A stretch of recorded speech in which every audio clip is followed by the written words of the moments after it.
rights. And this is all highly undemocratic. I wouldn't say it's any big sort of necessarily agenda, perhaps. I think it's very much a sort of vested class interest to a certain extent. But then, of course, we get into the supranational environment where we see the whole sort of structure mirrored. So, for example, going back 10 years, there were reports on the internet about a group called the Bilderberg Group, and it was always dismissed as a conspiracy theory. Now, of course, this is mentioned quite regularly in mainstream media, and it's been well documented that leaders, again, within those fields of the media and government and intelligence and big business and the arms industry will meet annually at the Bilderberg Group to discuss what are the emerging themes around the world and what needs to be done. And these meetings are secret, so they're undemocratic. We have no say as a people, as citizens, in what is decided, what is discussed, and what their agenda is going to be. And they go ahead and carry out whatever they need to carry out, you know, create wars, carry out false flag attacks, put their backing behind certain politicians to get certain governments in certain countries. And that's not conspiracy theory, this is documented, as I said, it's in the mainstream media now even. So groups like that, I think, undermine and erode completely the very notion that even in the West we live in true democracies, because they can take these decisions behind closed doors. I mean, it's not just the Bilderberg Group, there's a sort of business conglomerate, the Carlyle Group, the Trilateral Commission, Chatham House. So it's well known that these groups do these things, and it's well known now who's involved, you know, all the leading politicians and things. So it's undemocratic, and that's why I think an issue like 9/11 can wake people up to what's going on, but it's only a starting point. Then they can start sort of following the trails and looking at all these issues and hopefully get active, not just sit and feel depressed about it, but get active and get positive and get out there and take back their democratic power. I think that's the key.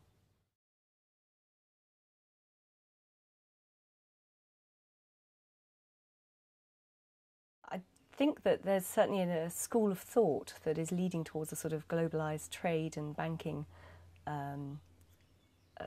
amalgamation. And it's something that I've just read recently, which is the Naomi Klein Shock Doctrine, which I found a fascinating book, where you have this sort of school of thought emerging out of the Chicago University, the Chicago School, coming out of an academic called Milton Friedman, who is basically trying to move the economies of whole countries right, as asset-stripping countries. And they've been doing it systematically, starting with Chile in the early 1970s. And these sort of disciples of the Chicago School keep cropping up every time there is some sort of crisis in a country. It's economic problems or economic meltdown or whatever. And they go in and they use things like the International Monetary Fund and the World Bank to bail out problem countries. In fact, they're doing it with Greece as we speak. And then impose conditions that asset strip those countries, that allow in foreign competition, that lead to increasing globalisation, and just impoverish the people. So I think from that point of view there is an agenda, and it's certainly all about making money. I mean, over the last 15, 20 years we've seen the emergence of a sort of super rich global elite who are just coining it in, and yet the people in these countries tend then to lose their standard of living. I mean, we're seeing it certainly in America now as well, because they've pumped so much money into in the Middle East wars, and their economy is so shaky that they have tent cities, you know, people who are homeless living outside their cities. There are whole swathes of industrial areas of cities are sort of no-go areas, boarded up houses and no proper healthcare, everything. So America, again, itself has been asset stripped. So we are seeing this sort of super rich global elite who are there to make the money. In terms of where they want to go socially, obviously it's very useful for them to have the laws in place within each of these countries, so that if there is civil unrest, if there is rioting on the streets because of what is being done economically to the people, as we're seeing in Greece at the moment, they can crack down. They can watch out for dissidents and troublemakers. They can listen into all our telephone conversations. They can have massive great databases which record our movements, travel databases, which record our very way of life as we go about daily life in our countries. So that is certainly useful to them. And I see the campaigning that we're doing almost as a sort of race against them and us. They're trying to crack down on our freedoms so that we can't fight back if the conditions get unbearable. So there won't be any sort of velvet revolution. There won't be a sort of reform within our countries. And we're racing to try and get people aware of what's really going on behind the scenes and what they're facing before that happens to such an extent that we can't fight back effectively. And I think it's very, very balanced at the moment as to who's going to win out. So that's a problem. And again, you know, going back to 9/11 as an exemplar a nexus point of where all these different issues come together, I think it's a very good example to try and get people thinking and to get them active and to go out and start campaigning.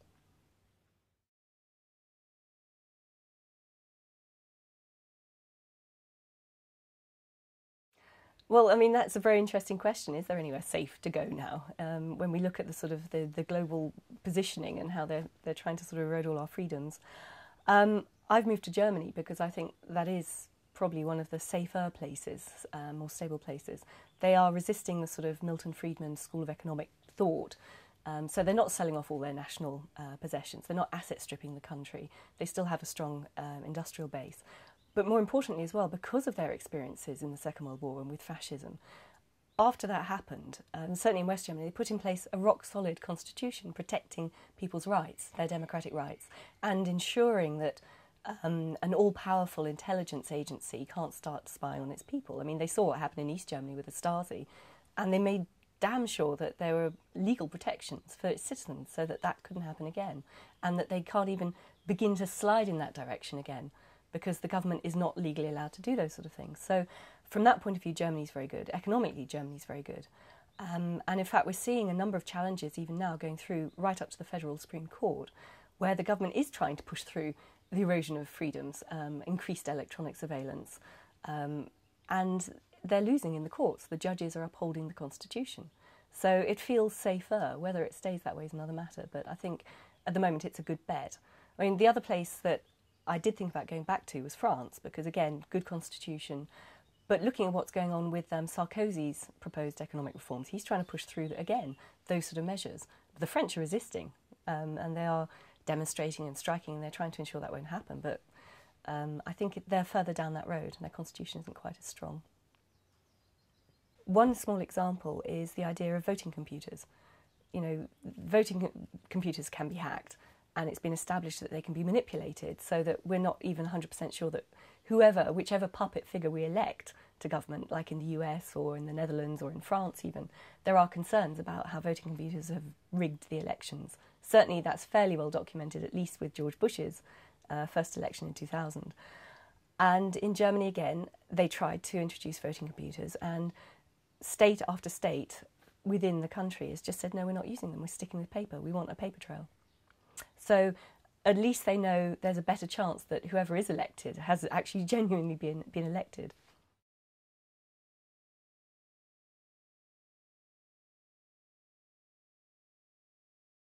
No, I think it's very clear if you look at what's happened in the Middle East that there is a drive, certainly from the neocon political classes in America, to try and find a pretext to attack Iran.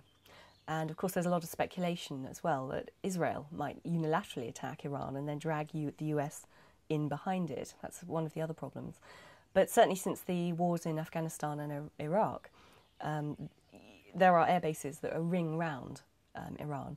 I don't think, though, that the US could launch a conventional military attack against Iran. They don't have the manpower. They don't have the soldiers available to try and do something like that. So, of course, the worry would be that the justification will be found that, oh, Iran's trying to develop a nuclear bomb, so they go and use what they call a strategic nuclear weapon against one of the sites. Now, they do that, it's still going to be probably more powerful than the bomb that went down on Hiroshima, and it's going to irradiate the area and probably irradiate the prevailing winds that will then come straight back across Israel and Europe. So in terms of a war crime, I can't think of pretty much anything more heinous. I don't think there's a doubt, though, that they would like to be able to do that.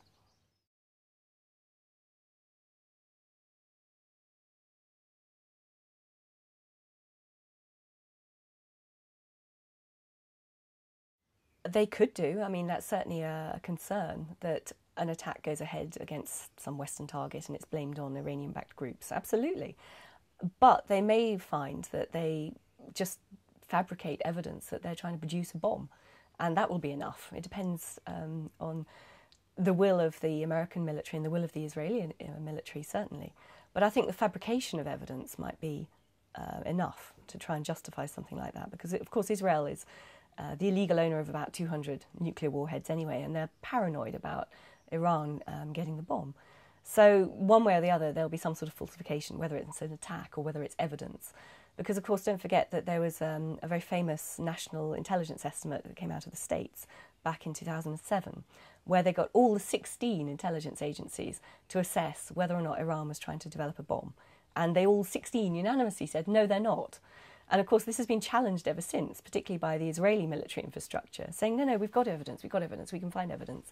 A bit like they found evidence around the Syrians trying to develop a nuclear capability, and of course just went in and had a quick airstrike.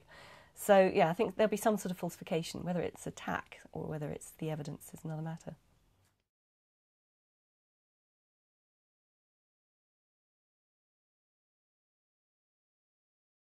It's interesting with the whole issue of Palestine, of course, that again and again in the mainstream media you see that Iran is blamed for backing groups like Hezbollah and Hamas and things like that. So they're trying to find, again, a sort of pretext, a linkage between what's going on in Palestine and any sort of intifada or revolt at whatever level with the Iranians. So